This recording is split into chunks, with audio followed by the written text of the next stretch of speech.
Jay here, Stretford, Paddock. This is the Paper Talk. As you can see, I'm outside Old Trafford as usual, and it's a little bit breezy, but it's not too bad. It's not too bad at all. Not nearly Parker weather, almost T-shirt weather. We're going to crack on with the news anyway. A lot of stories this morning, as you would expect, centering around England. I'll get to that in a little while. Talk about Marcus Rashford getting his 100th career goal, captaining his country, and even getting booed by some morons. But we'll get into that a little bit later. Also, some news on the England squad as well, regarding that space that was created when Trent Alexander-Arnold got his injury. But on the transfer front, United have been linked with a surprise £56 million Leicester City transfer, according to reports coming out of Leicester, for the midfielder Youri Tielemans. Tielemans, obviously Belgian international, had a fantastic season, scored the winner in the cup final. I don't want to dwell too much on that because producer Cam, who's a Chelsea fan, is giving me the daggers as I speak. But yeah, had a very good season, had two very good seasons at Leicester. He's missed one game in the Premier League over the last two seasons. So what is it Ronaldo says? The best ability is availability. He's certainly someone, plays a lot of games,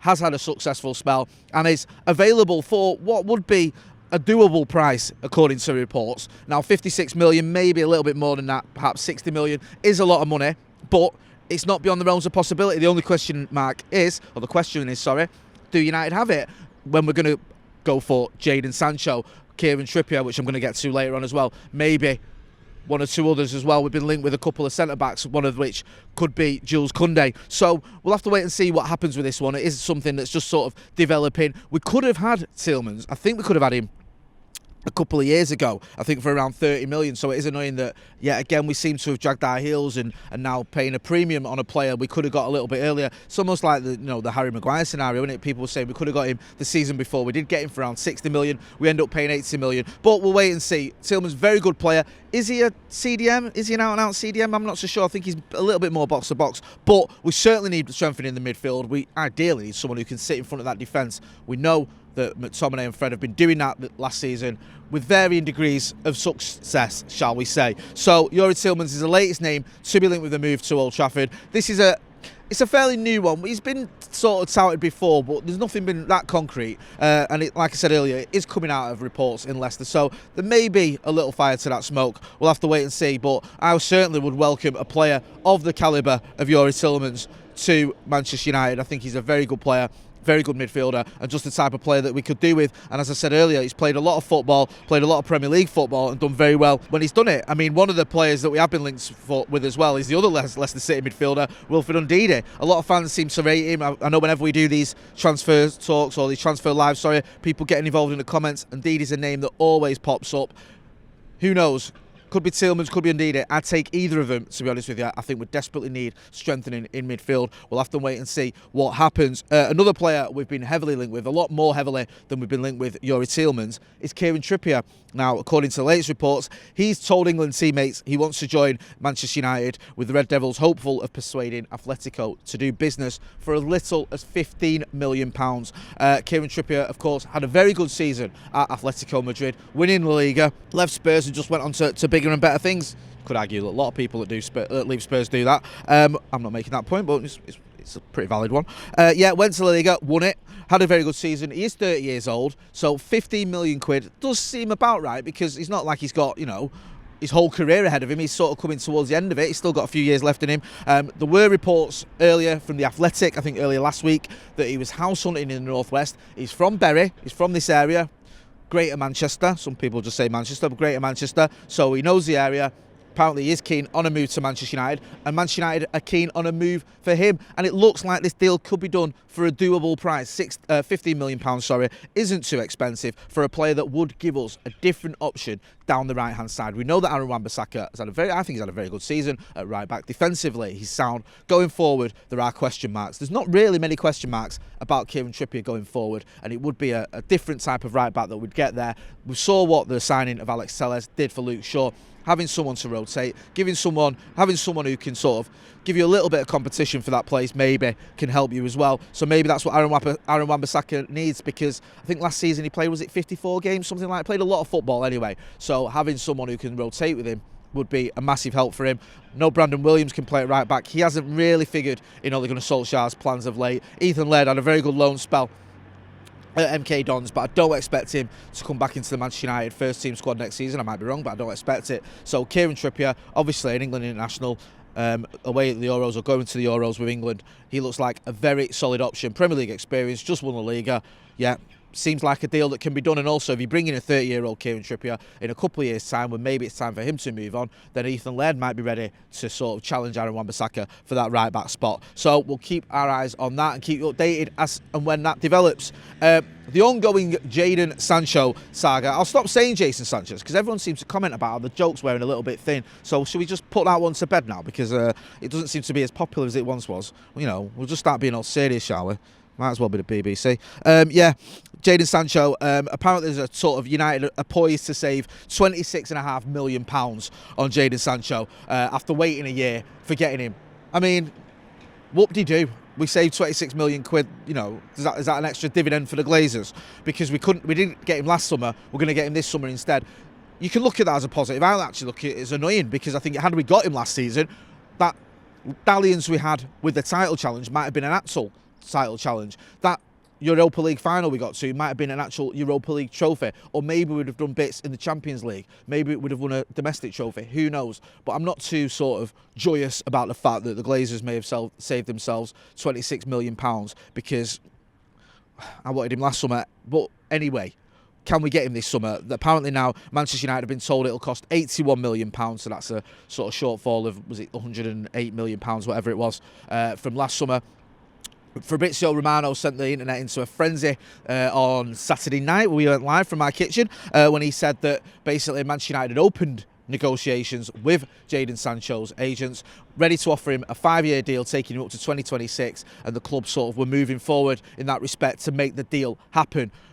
We know about Jadon Sancho. I don't need to go into too many details. Right winger that we need. Some people yesterday questioning him, saying he wasn't that great for England, or he hasn't been that great for England.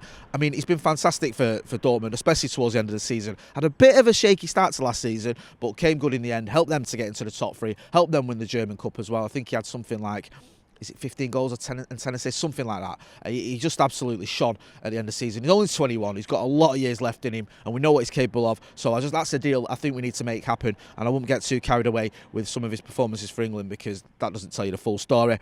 In other news, we're getting some new floodlights. You know when we had that fans forum and the Glazers said they were going to start investing in the club, and Joe Glazer spoke to the fans. We're going to spend 11 million quid on some floodlights at Old Trafford and Carrington. Mint. Yeah, I mean, okay, they're spending some money on floodlights. Maybe they can spend money on fixing Old Trafford from all the leaks. Maybe they can not take, weeks and weeks to fix the swimming pool at Carrington. Maybe we can stop making our women players have to travel 10 minutes to go and use the toilet. Maybe we can start looking at those type of things. It's all great having floodlights, but I prefer it if we had a competitive team to watch under these floodlights rather than just some nice new lights. But it's a story in the paper, so I'm letting you know. Manchester United are about to install some new floodlights as both Old Trafford and Carrington as part of a £11 million schedule of works this summer. Yeah, whoop-de-doo.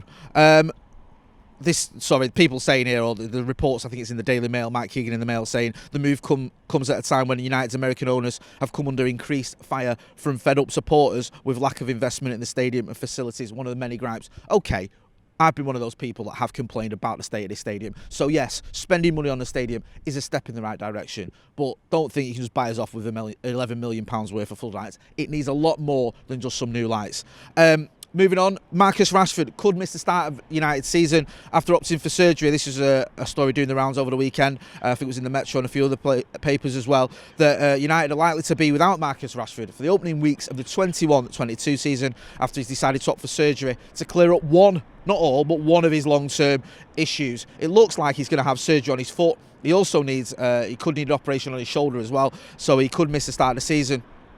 I think it depends on how well England do in the Euros. If England get to the final on July the 11th, highly unlikely, but you never know, stranger things have happened, then Marcus Rashford will have just 34 days to recover for the start of the Premier League season if he was to have immediate surgery. So we may well be without Marcus Rashford at the beginning of next season, which is a massive blow. Great to see Marcus Rashford captain his country last night as well. Great to see him score his 100th, I think, professional career goal. Wasn't great to see him getting booed when he took the knee along with the other players as well. I mean, if you're booing England players, because you think it's some sort of Marxism, if you even know what Marxism is, then I think you need to sort of read up a little bit on your Karl Marx and your Friedrich Engels, if you even know who those people are.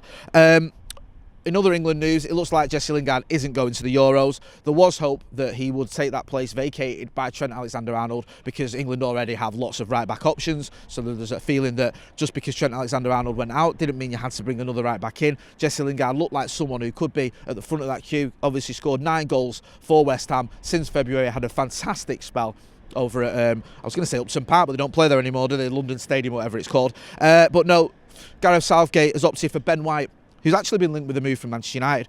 Brighton centre-back Ben White. That could indicate as well maybe some question marks about Harry Maguire. Harry Maguire's in the squad. I think they've got other options as well. They've got likes of Connor Cody and Tyrone Mings and John Stones, of course. But there's the feeling there that maybe he's going for Ben White because, yes, he's got right-back options already, so he doesn't really need to worry about right-back. He's already got 3 other right-back options. But maybe he's looking at that and going, I'm not 100% on Harry Maguire, so I could do with another option at centre-back. I don't know, but Ben White is getting he's getting into the England squad for the Euros.